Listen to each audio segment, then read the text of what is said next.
Dans une petite ville ensoleillée, ce qui semblait être un simple contrôle routier pour une plaque d'immatriculation expirée a rapidement dégénéré en un véritable chaos orchestré par l'attitude irresponsable et provocatrice d'une femme que nous appellerons Danielle. I'll take it off. Excuse me. I got it. No, pardon me. Please go have a seat. It's my car. I'll take it No, off. I did not ask you to get out of the car. Okay, and Go have why a are you seat. putting your hands on me? Tout a commencé lorsqu'un officier de police, en patrouille dans un quartier tranquille, a repéré le véhicule de Danielle. La plaque d'immatriculation, visiblement expirée, manquait de numéro lisible, ce qui a immédiatement attiré l'attention de l'officier. Avec professionnalisme, il s'est approché pour informer Danielle que sa plaque devait être retirée. Une procédure standard pour une telle infraction. I'm gonna have a picture because my stuff got damaged in my last house. That's missing all the numbers from here over. Well, that's what I have right now. So I'll go back to the house. I don't have a lot of good news for you. They want your tag back as well, so I have to take that. Okay. You have to park the car and call an Uber with the kids. Yeah, whatever you gotta do. Try and park somewhere safe so I don't get towed. Yeah. Oh my God. So give me a second to take the tag off, and then I'll come back up here. I'll get you out of here, okay? Une demande claire, simple, qui aurait dû être suivie d'une coopération minimale. Mais Danielle, loin de se conformer, a choisi la voie de la confrontation. L'officier, toujours patient, lui a demandé de rester assise dans son véhicule pendant qu'il s'occupait de retirer la plaque. Cependant, Danielle, dans un élan d'insubordination, a décidé de sortir de la voiture, défiant ouvertement les instructions. Yes, sir. I'll take it off. Excuse me. I got it. No, pardon me. Please go have a seat. It's my car. I'll take it No, off. I did not ask you to get out of the car. Okay, and Go have why a are you seat. putting your hands on me? L'officier, perplexe face à cette rébellion inutile, a répété fermement « Je ne vous ai pas demandé de sortir. Retournez vous asseoir. » I did Why are you not ask putting you your to get hands on out. Have a seat. I can get out of the car if I need to. I'm literally taking This is it the off. last time I'm going to ask you. Have a seat. Mais Danielle, loin de se calmer, a escaladé la situation en posant ses mains sur l'officier. Un geste audacieux et dangereux. La tension monte d'un cran lorsque l'officier décide de passer à l'étape suivante du contrôle, tenter de la maîtriser afin d'éviter tout débordement. Mais Angèle refuse de se laisser faire. Elle riposte violemment, lançant coups de pied, coups de poing et insultes à répétition. Why are you Stop. putting... Listen. Don't you put your hands on me. I'm just trying to get some water for my... Stop. Tango 13, I need another one. Get Here off now. of me. 1018, please. You better take your hands off of me. Take your hands off of me. Take your hands off of me. Hurting, get off of me. Get your hands off of me. Get your hands off of me. I do not know you. Ces protestations, théâtrales et exagérées, semblaient calculées pour attirer l'attention et semer la confusion. Elle a même eu l'audace d'accuser l'officier de comportement raciste, une tentative désespérée de détourner l'attention de son propre comportement inacceptable. I do not know you. Get your hands off of me. I just said something.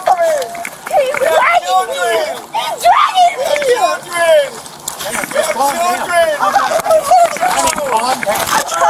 Cette escalade verbale n'était que le prélude à une série d'actions choquantes qui allaient suivre. I'm sorry, I can't from the emergency room because I was pregnant a couple of days ago. Can you? You are an unkind person. I just said I will help you take off the tag off of my car. You're an unkind, racist person. Ma'am, I just want I ain't for these. it off of me. He's bleeding. Can you She please? just pulled this out of his pocket and stuff. I did not take that. Yes, you did. I did not. Okay. Yes, you did. Excuse me. Alors que l'officier tentait de maintenir l'ordre, Danielle a franchi une ligne inacceptable. Selon le rapport de police, bien que cela n'ait pas été capturé par la caméra corporelle, elle a violemment frappé l'officier, faisant tomber ses lunettes et le blessant au visage. Le sang coulait de plusieurs endroits sur son visage, témoignant de la brutalité de l'attaque. Mais Danielle ne s'est pas arrêtée là. Dans un accès de rage, elle a arraché la radio de l'officier et a même tenté de le poignarder avec son propre stylo, un acte qui aurait pu avoir des conséquences mortelles.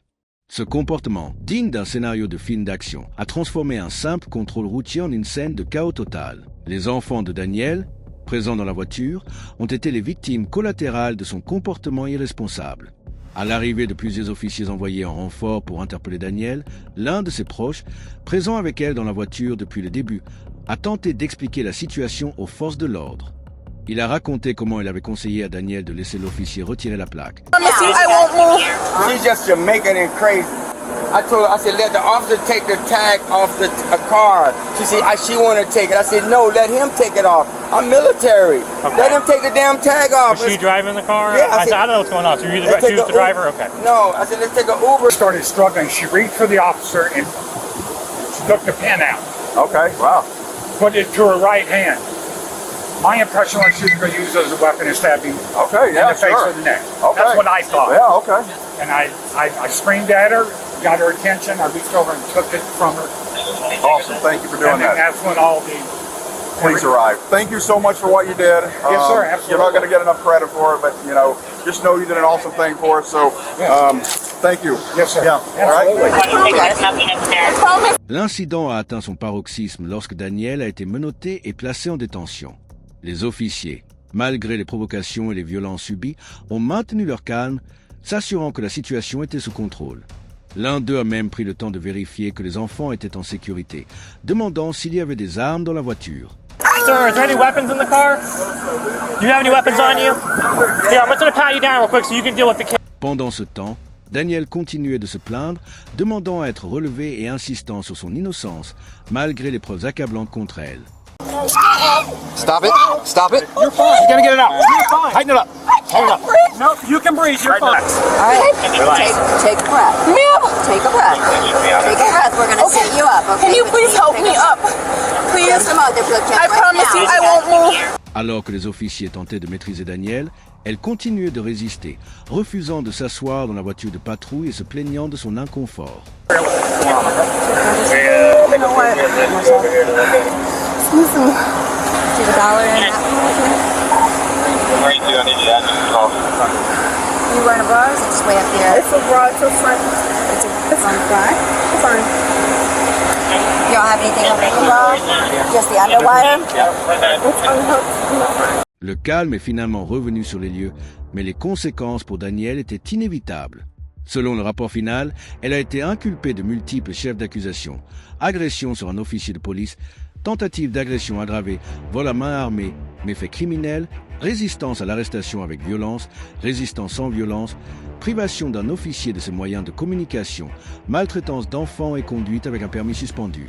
Ces accusations reflètent la gravité de ses actes et l'impact de son comportement irresponsable, non seulement sur les officiers, mais aussi sur ses propres enfants, qui ont été témoins de cette scène traumatisante.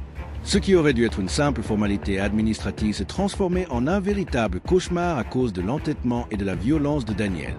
Son refus de coopérer, ses accusations infondées et ses actes agressifs ont non seulement mis en danger la sécurité publique, mais ont également marqué un jour sombre pour ses enfants, qui méritaient mieux qu'une mère prête à transformer une infraction mineure en une confrontation violente.